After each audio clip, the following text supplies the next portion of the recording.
though. She is fine. She's top of the line. I'll tell you another time. Swimmer. She swims. She swims, yeah. So one time the Schmo scored way out of his league, and then we've been flying high ever since. Yes, you did, my friend.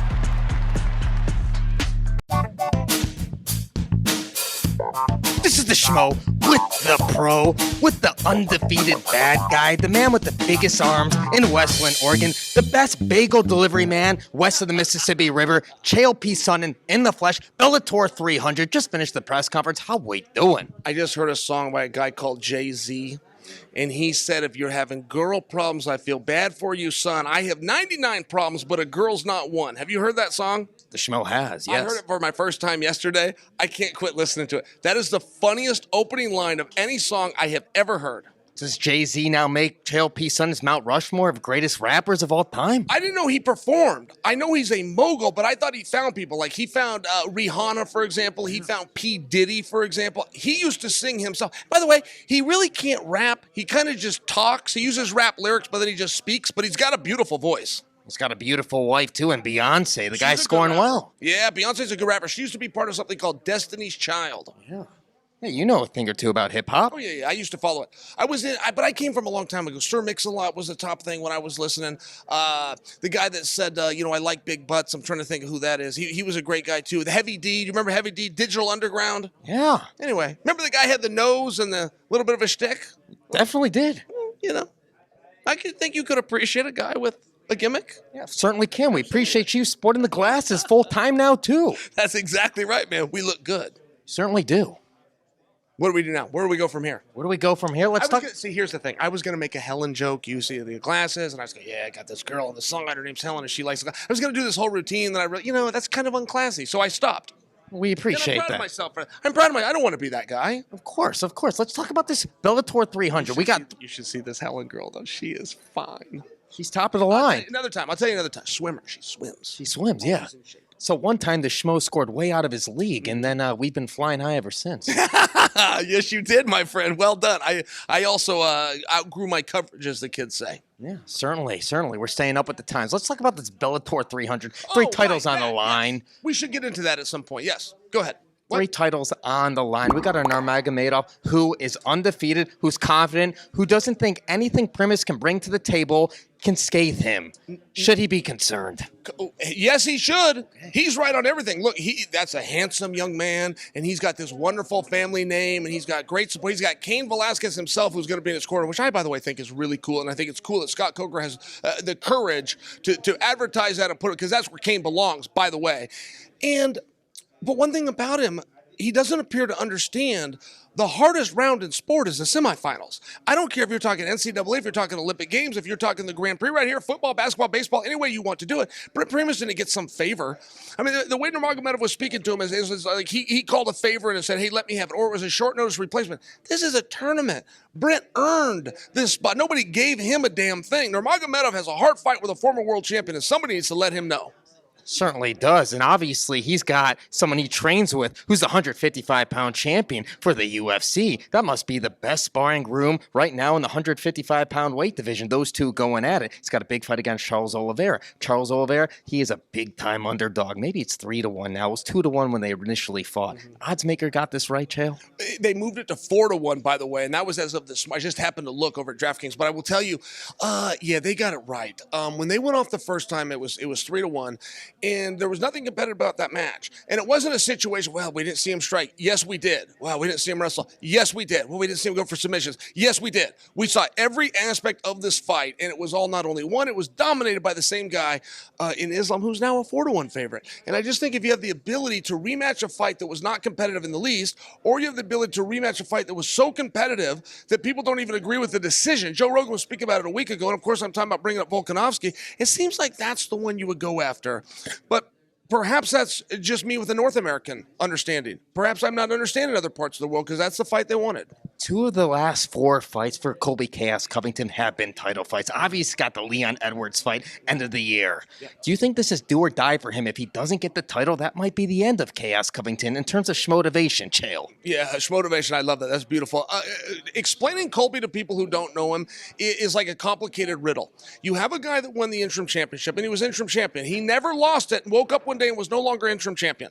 You have a guy who defeated the reigning BMF champion, but did not become the BMF champion. You have the number one contender, who's the clearest number one contender of any division we have ever had, who the champion denies him the opportunity to the fight, to the point that the champion had to sit for 8 months and have to start figuring out how he's going to make his car payment just to get him to come out to T-Mobile and do this fight in December in the first place.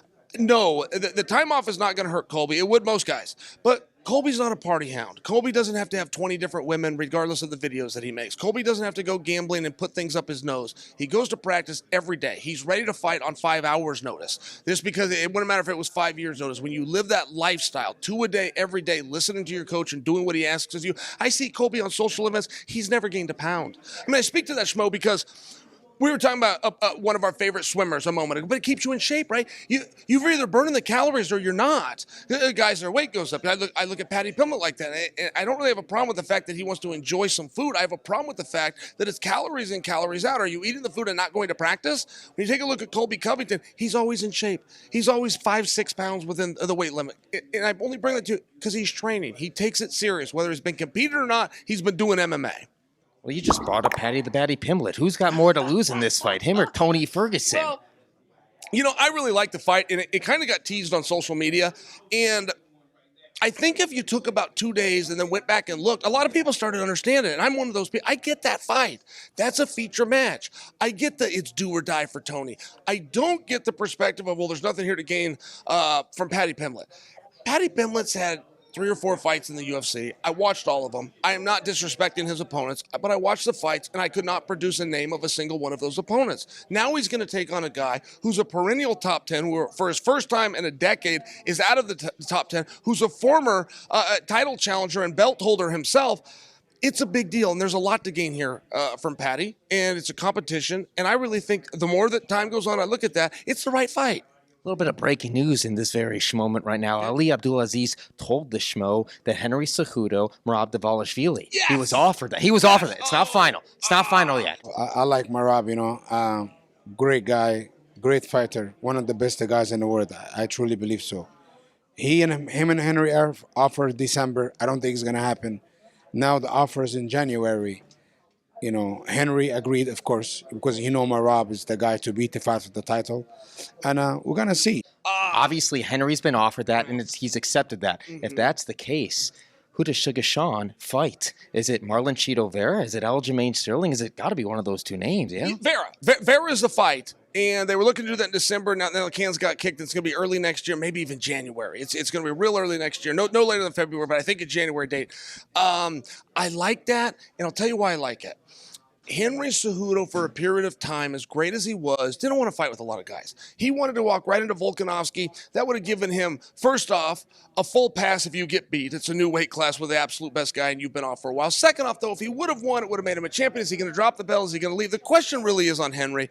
Do you want to do this? We don't want to force you to do it, but we also don't want to feel like we're forcing you to do it. Do you want to do this? If you want to do this, then you will compete against contenders. You will compete in other matches aside from title fights. I love that he went after Dvalishvili. I love that he got Dvalishvili. I love that match. You made my day, Schmo. What's the secret sauce for every single time you hit the button, you see the red dot, you push play, it's one take Charlie's. Talking for like 10, 14, 16 minutes straight. Steroids. A lot of steroids. Steroids really help. Like, people will say they're illegal, which is true. There's a truth to that, but they're also called a performance enhancer, and those are positive words.